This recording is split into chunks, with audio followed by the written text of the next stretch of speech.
My husband stared at our newborn and said, "We need a DNA test. He's too handsome to be mine." The room went silent. But when the results came back, the doctor's smile disappeared. He looked at me, then at my husband, and said, "Call security, now." I'd been in labor for 14 hours when Daniel looked at our son and destroyed everything. "We need a DNA test." The delivery room went still. Dr. Hughes froze mid-note on my chart. Nurse Patricia's hand stopped halfway to the IV stand. My mother-in-law, Linda, gasped from the corner chair where she'd been crying happy tears 30 seconds earlier. I thought I'd misheard, had to have misheard. "What?" My voice came out hoarse, wrecked from hours of screaming through contractions. Daniel stood beside the hospital bed, arms crossed, staring at our baby boy with an expression I'd never seen before, cold, calculating. The overhead fluorescence cast shadows under his eyes that made him look like a stranger. "I want a DNA test, right now." "Daniel, you can't be. He's too handsome to be mine." He said it with a small, cruel smile, like he was making a joke, but his eyes weren't joking. His eyes were accusing me of something I couldn't even process while my body was still bleeding, still recovering from pushing an 8-pound human out of it. Dr. Hughes cleared his throat. "Mr. Carter, this is highly unusual. Perhaps we should discuss this privately." "I don't care about unusual." Daniel's voice got louder. "I care about the truth. My son doesn't look anything like me. Look at him. Perfect skin, strong features. I was an ugly baby." He turned to me, that smile still playing at his lips. "So either he got incredibly lucky with genetics, or Emily has something to tell us." The room felt like it was underwater. Sounds became muffled. My vision tunneled. After 14 hours of labor, after 9 months of pregnancy where I'd thrown up every morning for 16 weeks straight, after 3 years of marriage where I'd put him through graduate school, worked 2 jobs to cover our rent, rubbed his back when he cried about his thesis, and never once looked at another man. He was accusing me of cheating, in front of his mother, in front of my medical team, while I was still connected to an IV and a catheter. Something cold settled in my chest. Not panic, not fear, something harder than that. Clarity. "Fine," I said. My voice came out flat, emotionless. "Do the test." Linda shot to her feet. "Daniel Harrison Carter, what is wrong with you? This is your son.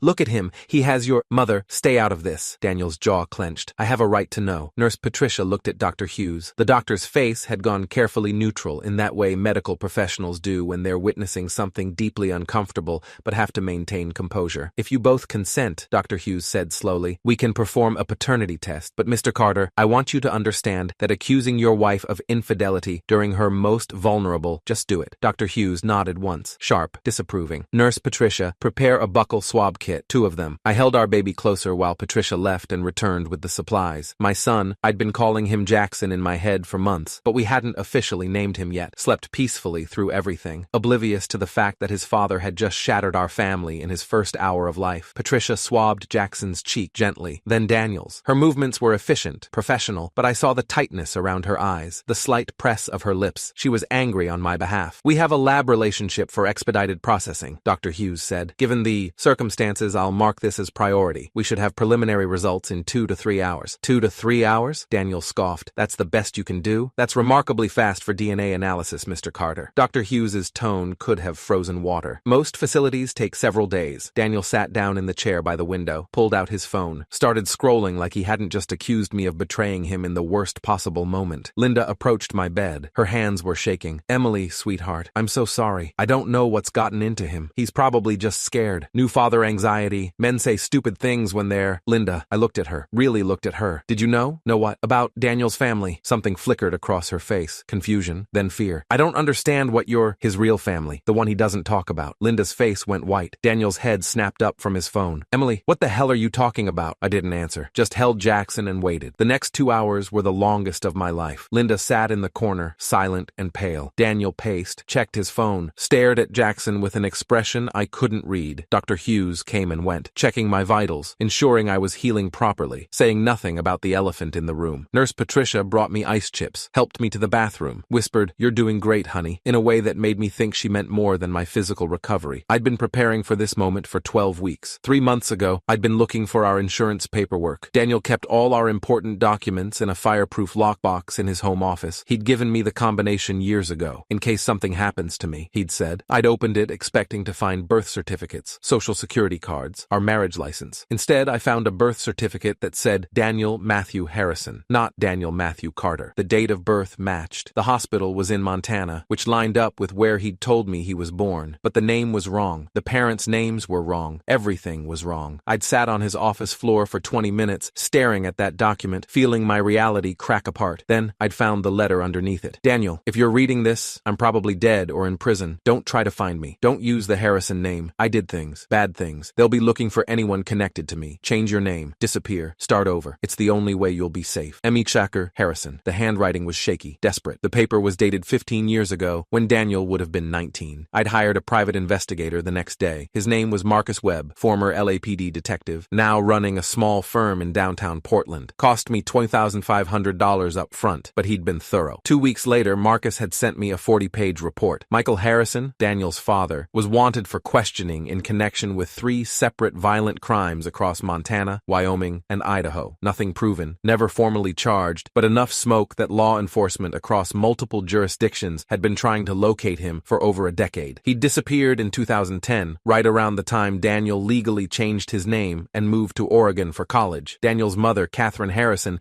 had died in a car accident when Daniel was 16. After that, Daniel had lived with his father for 3 years until Michael vanished. The private investigator had found records of Daniel's name change petition from 2011, legal, above board. But he'd lied on the application about his reasons, claiming he wanted to distance himself from his mother's death, not mentioning his father at all. Everything I thought I knew about my husband was a lie. He'd told me his parents died when he was young, car accident, no siblings, no extended family. He'd been alone, he said, which was why he cherished the family we were building together. None of it was true. His mother had died, yes, but his father was alive, somewhere, hiding from crimes Daniel had never mentioned, and Daniel had buried it all, built an entirely new identity, married me, let me believe his made-up stories about a childhood that never existed. I'd spent the next 10 weeks wrestling with what to do. Leave him? Confront him? Pretend I didn't know? Then I'd realized something. The DNA test database, the national criminal database that law enforcement used. If Michael Harrison's DNA was in the system from old crime scene evidence, and Daniel submitted his DNA for any reason, it would flag. I'd contacted Detective Sarah Walsh at the Portland Police Department, explained the situation, showed her the documents. She'd been skeptical at first. Ma'am, having a parent with a criminal history isn't itself a crime. But when I'd showed her the sealed name change petition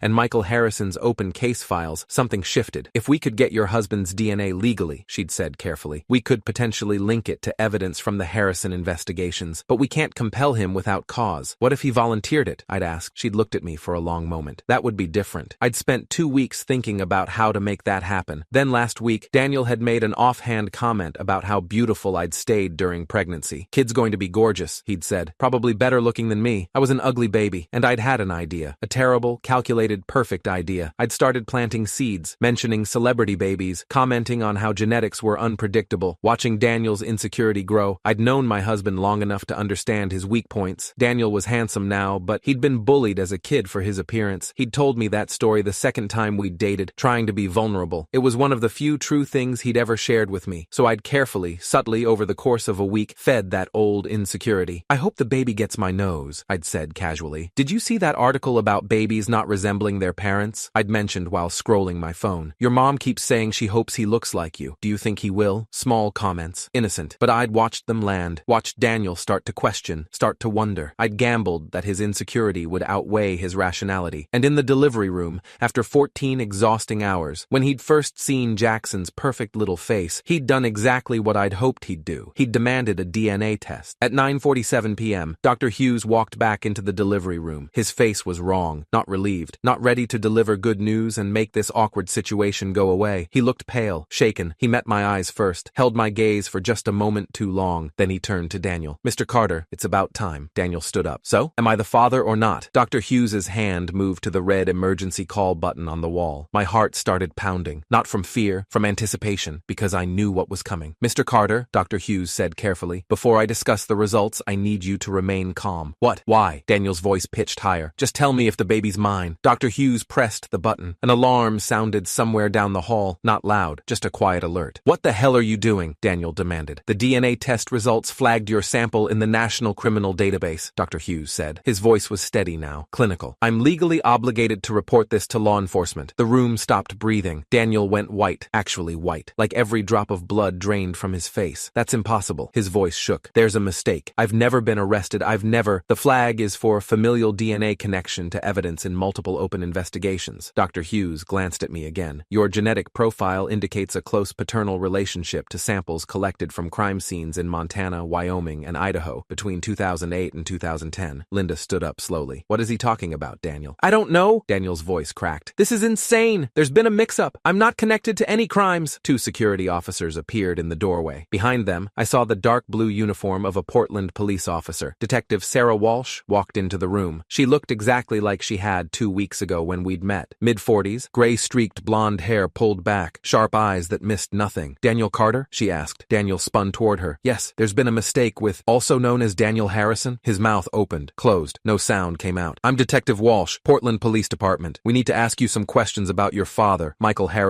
and your knowledge of his whereabouts. I don't know where he is. Daniel's voice was barely a whisper. I haven't seen him in 15 years. But you knew he was wanted for questioning in connection with multiple violent crimes when you legally changed your name in 2011? Yes, but I didn't do anything wrong. I just wanted to start over.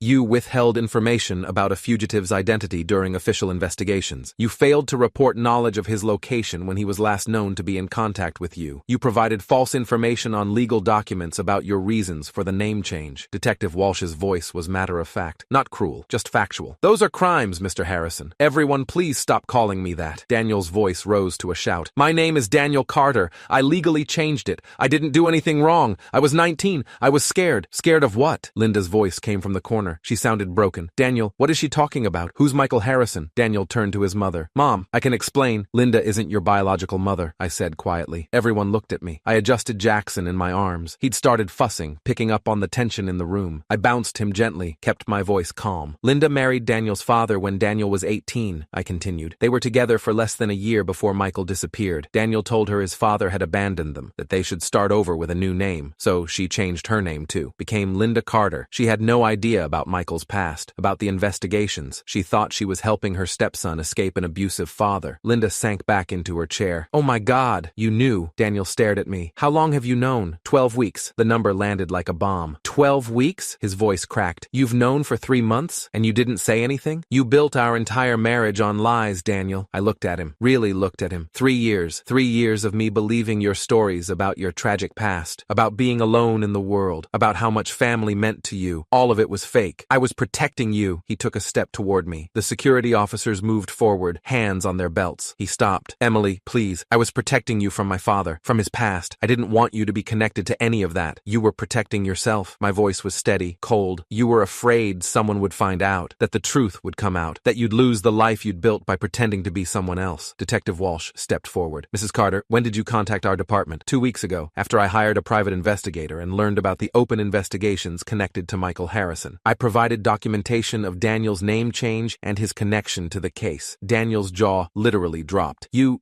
planned this? You planned to humiliate me by demanding a paternity test in front of everyone. I just made sure the test would serve a purpose beyond feeding your insecurities. How did you even? He stopped, looked at me with dawning horror. The things you said about genetics, about the baby's appearance. You were manipulating me. You wanted me to ask for the test. I wanted the truth to come out, about who you really are, about the lies you've been telling. And yes, I knew that if you submitted your DNA, it would flag in the system. Detective Walsh told me the lab would automatically run it through the database. That's standard procedure for all DNA tests processed through affiliated facilities, Detective Walsh confirmed. We have partnerships with medical labs across the state. Daniel looked around the room wildly, at his mother, who was crying, at the security officers, who stood blocking the door, at Dr. Hughes, who watched with professional detachment, at me, holding our son. I didn't do anything wrong, he said desperately. I just changed my name, that's all. I was a kid. I was scared. My father was violent. He hurt people. I couldn't be associated with that. Can't you understand? I understand that you lied to me. I kept my voice level. I understand that when I asked you about your family, you invented dead parents and tragic stories. I understand that you let me believe a fiction for 3 years. And I understand that after I gave birth to your son, my voice hardened. After 14 hours of labor, after I did everything right, after I was loyal and faithful and true, you accused me of cheating in front of everyone. You wanted to humiliate me. I didn't mean, yes, you did. You wanted to punish me for something. Maybe for getting close to you. Maybe for having the baby that made you feel trapped. Maybe because you were afraid I'd find out the truth and you wanted to push me away first. I don't know. I don't care anymore. Detective Walsh pulled out a notepad. Mr. Harrison, we need you to come to the station to answer questions about your father's last known location and any contact you've had with him since 2010. I told you, I haven't seen him. Daniel's voice was rising again. Panic edged every word. He disappeared. He told me to change my name and never look back. That's exactly what I did. You also told your stepmother that he'd abandoned you. But the letter you kept suggests he was fleeing active investigations. That distinction matters in terms of obstruction charges. I was 19. Tears started started streaming down Daniel's face. I was a kid. I didn't know what to do. He told me people were after him, that they'd come after me too if I didn't disappear. So I did. I became someone else. I built a new life. I tried to be good.